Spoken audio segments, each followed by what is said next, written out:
안녕하세요, 곰팡이 해결사입니다. 살면서 누수가 발생하면 굉장히 당황스러울 수밖에 없는데요, 그 당황스러움과 별개로 누수는 시간과의 싸움입니다. 얼마나 빠르게 처리하고 대처하느냐가 그 이후에 피해의 정도라던가 피해 보상의 정도가 달라지게 되는 것이죠. 그래서 당황하시지 마시고 어떤 과정으로 어떻게 처리해야 되는지를 오늘 한번 잘 들어보신다면 그 도움이 되시리라 생각이 됩니다. 첫 번째, 누수가 발견이 되면 먼저 누수가 어디에서 되고 있는지 그 부위를 찾는 게 첫 번째입니다.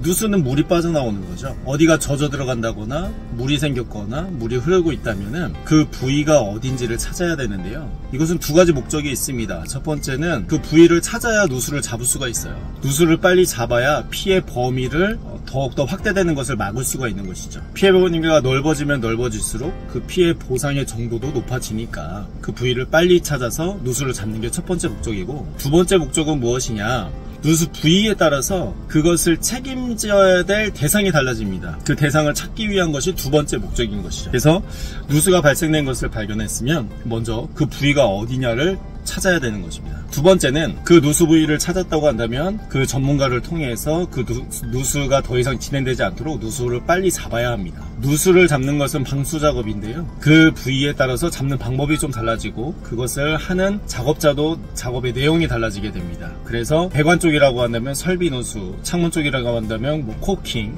이런 여러가지 그런 부위마다 달라지기 때문에 그 부위를 잡고 해당 전문가를 찾아서 그 부위를 해결하는 것, 이것이 두 번째 대처가 되겠습니다. 세 번째는 이제는 책임 보상 범위를 따져야 돼요. 자, 누수가 천장에서 일어나는 경우가 가장 많죠. 그런데 천장에 윗세대, 다른 세대가 살고 있다고 한다면 천장 누수가 맞다면 그 책임은 윗세대에게 있는 것입니다. 그러면 윗세대에서 물이 샌다는 것을 같이 공유하고 인정이 돼야 되겠죠.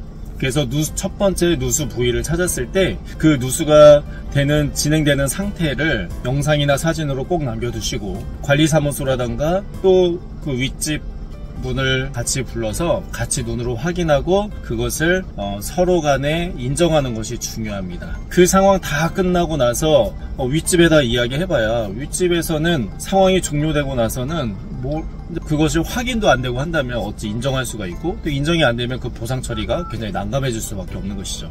그래서 누수되는 부위가 천장이고 그 위에 윗세대가 살고 있다고 한다면 그 누수가 되고 있다는 사실을 서로 간에 확인을 하고 그 증거들도 남겨두셔야 된다. 근데 천장 누수인데 그 위에가 옥상이라고 한다면, 옥상에서 누수가 되는 것은, 옥상은 공용부로 들어갑니다. 공동주택일 때, 아파트라던가 빌라, 다세대 주택이 포함되겠죠. 옥상 누수가 될 때에는 관리사무소를 통해서 그 누수가 되는 것을 확인하고 그 장기수선 충당금이라던가 어떤 공공기금을 통해서 해결을 받으실 수가 있습니다. 두 번째로 창호 쪽 누수도 많이 있는데요, 창호 쪽 누수는 창문 코킹 부위에서 시작되는 경우가 많습니다. 근데 이 창문은 각 세대 소속입니다. 그렇기 때문에 그 코킹이라던가 창문 틈이라던가 이런 곳에서 누수가 발생한 거라고 한다면 그 문제는 각 세대가 책임을 져야 되는 것이죠. 그런 해결은, 코킹 부위는 실리콘이기 때문에 시간이 지나면서 풍화작용이라던가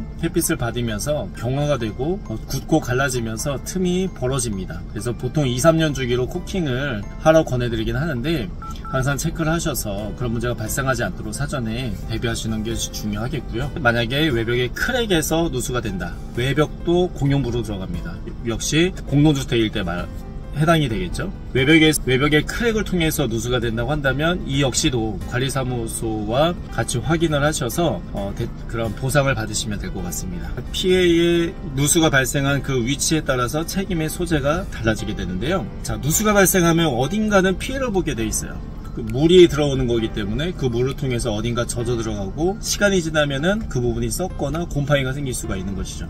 또 그 자체의 자재들, 마감재라던가 가구들이 피해를 볼 수도 있는 것이고요. 누수가 발생하면서 피해가 생기기 때문에 빨리 대처를 해서 그 피해 범위를 줄이는 것이 필요합니다.